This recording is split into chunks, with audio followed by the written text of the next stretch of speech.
Hello there, children. Hey, y'all, what's going on? Um, Today's video is all about self-reflecting. And upon self-reflecting and watching a few videos, try to understand like my behavioral patterns and stuff like that, I've came to the conclusion that I have anxious attachment. Now, I'm looking down a lot because I have notes and I don't want to mess things up. So bear with me, please. Okay. An anxious attachment is a type of insecure attachment characterized by a strong desire for closeness, fear of abandonment, and a tendency to crave reassurance in relationships.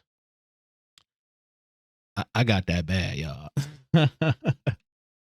And I kind of like, I do a lot of self-reflecting. I'm telling y'all, like, all I do is think. And like, it all started like back in my childhood. I grew up in a typical single parent household. My mom, dad wasn't around. I actually met my dad the first time on my 13th birthday. And, growing up, I always wanted a dad. I always wanted to understand like what it is to be a man, how you define a man, but I never had it because, this nigga wasn't around. So I'm learning as I'm go. I'm 30 something years old now and I'm still learning, I don't have the answers, but looking back on it, it's like, it's crazy because I'm looking at him because when he came in, he came out nonchalant, shit like that. Like, nigga, where the fuck you been at? You got 13 something birthdays to make up. You know what I'm saying? But apparently, we had a little talk. He said that it's not my fault.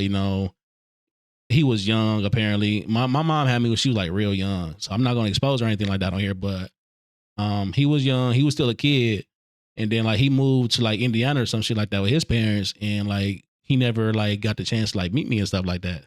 So when he did come back in the picture, he tried to like kidnap me.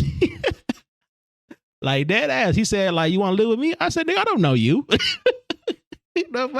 Where Chris Hansen when you need him? No. Let me stop playing. But yeah, and it's like it was kind of weird because like, while I did want the connection, but it's like, I don't know you. You were a stranger to me, and I don't want to abandon my mom because you want to just play Captain Save-A-Ho all of a sudden now. And he went back and forth with my mom about this for like a good like 30 minutes to an hour. Like they was just shouting back and forth. Like he was trying to like snatch me and shit like that. But she wasn't going, I wasn't going. And he like kind of just stormed out. But I'm saying that to express that without him being there, I was in a constant state of like depression and doubt. I always felt like I wasn't good enough and that it was my fault that he wasn't around. That's how I felt. And I wasn't deserving of love. And unfortunately, by him not being here and like it's showing that he did care and, he gave me some type of reassurance, I took that anxious attachment lifestyle and it reflected my relationships.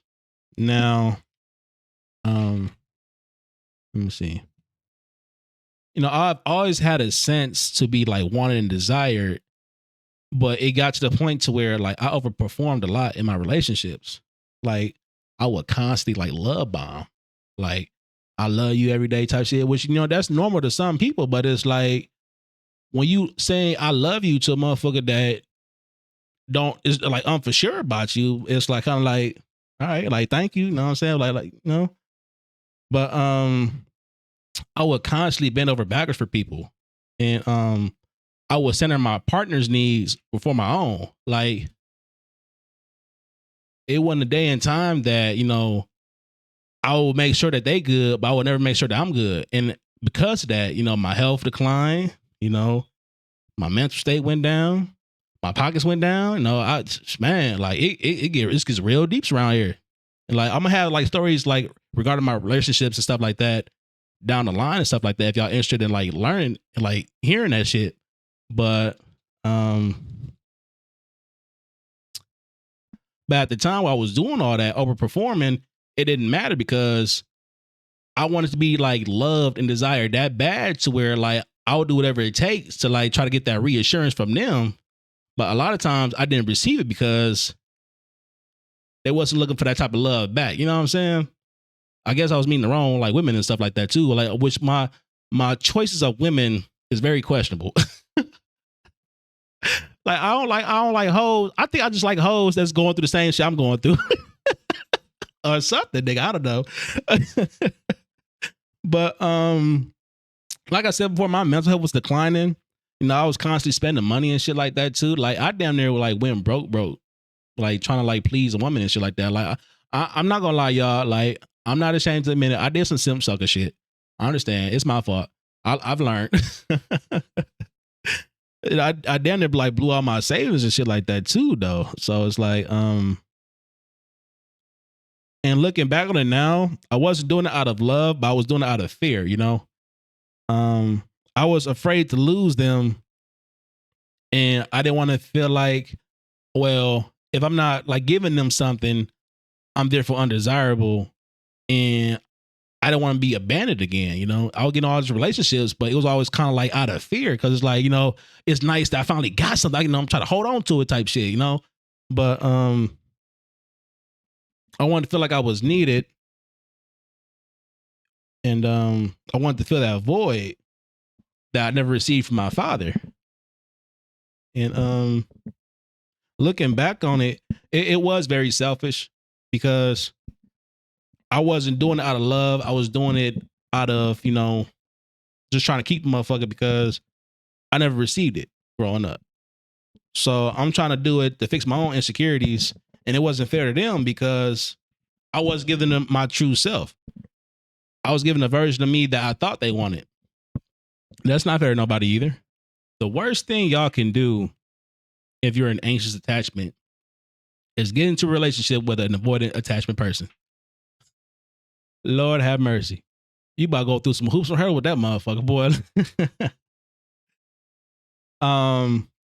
Now with an avoided attachment, they like the opposite of anxious. So instead of this person like seeking out like genuine connection and to feel like safety and security and stuff like that, they actively like remove themselves from it and avoid the shit at all costs, whatever. I don't know what's going on with them, because I guess they grew up the kind of like the same way that we did, but it was like a way more negative like experiencing, and for them, I don't know, but it's crazy. But anyway, I dated this one chick who was extremely avoided. Like, nigga, I would like touch her and shit like that, you know what I'm saying? She's like move, you know what I'm saying? I mean, she wanted touches here and there, but it was on her terms, you know what I'm saying? Like, I couldn't touch her really until she wanted to be touched, or she wanted attention when she felt like it.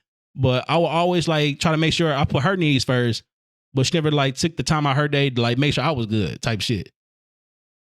Let me see.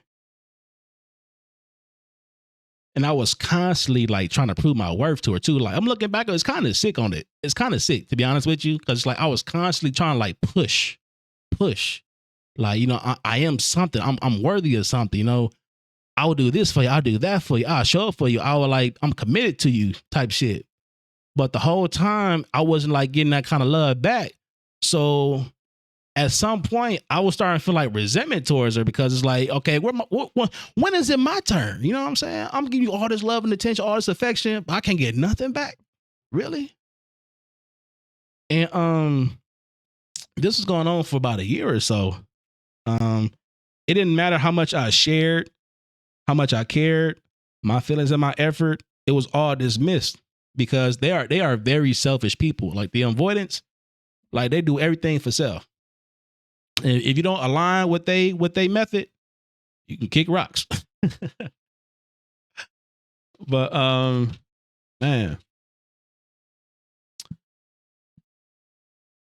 what I'm doing now to like fix like my anxious attachment is I've taken a break from dating, actually. I'm starting like to like work on my physical, you know, so I'm trying to like get into shape and shit like that. You know, fix my finances and stuff like that as well, because, you know, I'm very good at like managing money when it comes to like women and stuff like that, or like just personal wants and needs and stuff like that. I over splurge, because like I said, I'm trying to like fill that void. You know what I'm saying? I'm trying to feel that desire, that want. You know, I'm trying to feel that love. But when I get it, I don't get it. You know what I'm saying? And I end up like fucking myself over in the long run. You know, I've learned that I'm flawed, but I can improve. I am worthy of something to the right person. Like that person gotta like want what I'm giving. And that I'm learning that I don't always have to like give myself, I don't always have to show up and like give to a person that's not giving back to me, you know? And that looking back with my father and stuff like that, I don't need his approval. I don't need his like wants and love and shit like that. I mean, I did at one point in time, but it's like I'm damn near mid-30s going on 40s. Like, I'm not going to get that bond with him that I wanted when I was a kid. That's dead, And it is what it is. Like, he might come back to me, like, so he old. Like the movies, like, dad came back when he on his deathbed trying to, like, make amends for his kids and shit like that. Fuck you, nigga.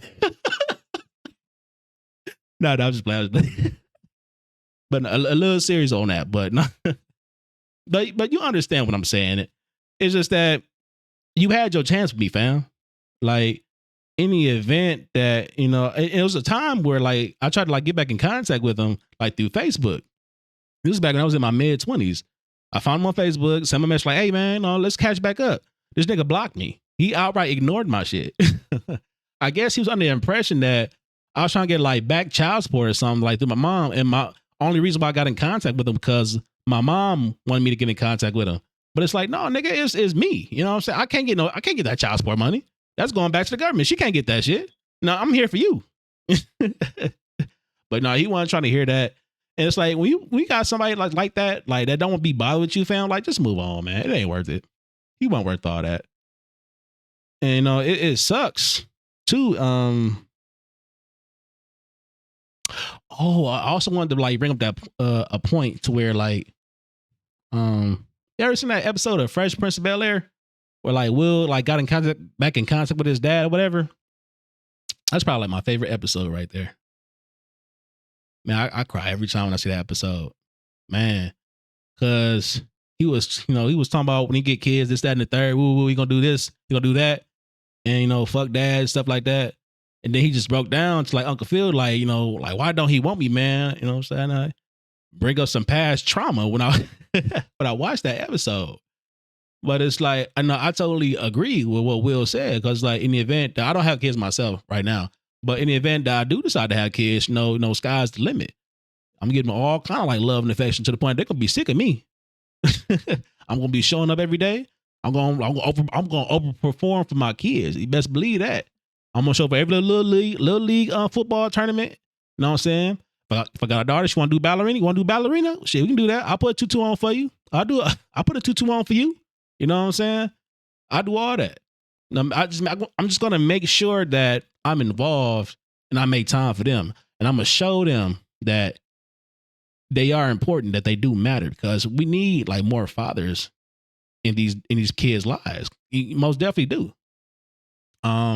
We have like this huge disconnect, especially like in the Black community, where it's like it's always like a single mother household and like dad's not around, and it's a negative impact on our like culture and stuff like that because you a kid and you losing part of your identity growing up. So you trying to seek out that reassurance and stuff like that you're trying to figure out what this other side of you is, but you may not never get it. So you just lost in the sauce the whole time as you growing up. And you might end up being a part with the wrong crowd or something, trying to like search and find for yourself, So, I mean, I wasn't like that growing up myself, you know what I'm saying? I saw that, how like a lot of kids, a lot of boys actually, when they grow up and they're looking for like male bondage and shit like that, they like resort to like gang violence and gang culture and doing drugs and shit like that. I wasn't like that. I was I was the nerdy kid growing up. I grew up watching. I grew up in the 90s. I grew up watching like New Jack City and Don't Be a Menace and shit like that too. I saw all that shit growing up, and like you would see that shit going outside too a lot too, growing up in the hood and stuff like that. I'm like, man, this shit dumb. I ain't doing this. and like I went my own way, which I'm thankful that I did, because a lot of kids don't make it when they like 20 something because they dead and gone because they want to live this fast lifestyle. And all they really wanted at the end of the day was some type of companionship. So, and one last note is that I feel like when dudes be like, They want to be involved with their kids' lives. It's like, it's kind of weird because it's like, it's not that hard to just be there, you know? I got a younger brother. Like I said, I don't have kids, but he has 2 younger boys. And like, he's a damn good father. I'm not just saying that because he's my brother, because he actually like steps up to the plate. You know, he shows up for them, you know, watches them, he reads to them, have fun with them. You know, he teaches them like right, wrong, and stuff like that. And it's just, and we have different dads too. And his dad wasn't around either, but he grew up as like a solid young man. Like I kind of did in a way, you know? So I feel as though like, you know, you growing up without a dad, like that's kind of an excuse, or it's a lame ass excuse, to be honest with you. Like how these dudes just like run away from their responsibility. That's all it is. They don't want to be responsible from their actions. And I just want to shout out my brother because, man, against all odds, like he's doing his damn thing. You know, he's not a statistic. His kid's not gonna be a statistic. You know, and I applaud him for that. But anyway, I'm done rambling. You know, I'm happy y'all stayed this long with the video with me. I'm happy that I got to express myself a little bit. Trying to like get out of my shell a little bit. Try to like speak more, be more public about my opinion and stuff like that. And I want to take y'all with the ride with me, you know. So if you guys like what you see here, want to see more, you know, like, comment, subscribe, and all the good stuff. I'm gonna see you guys next time. Peace.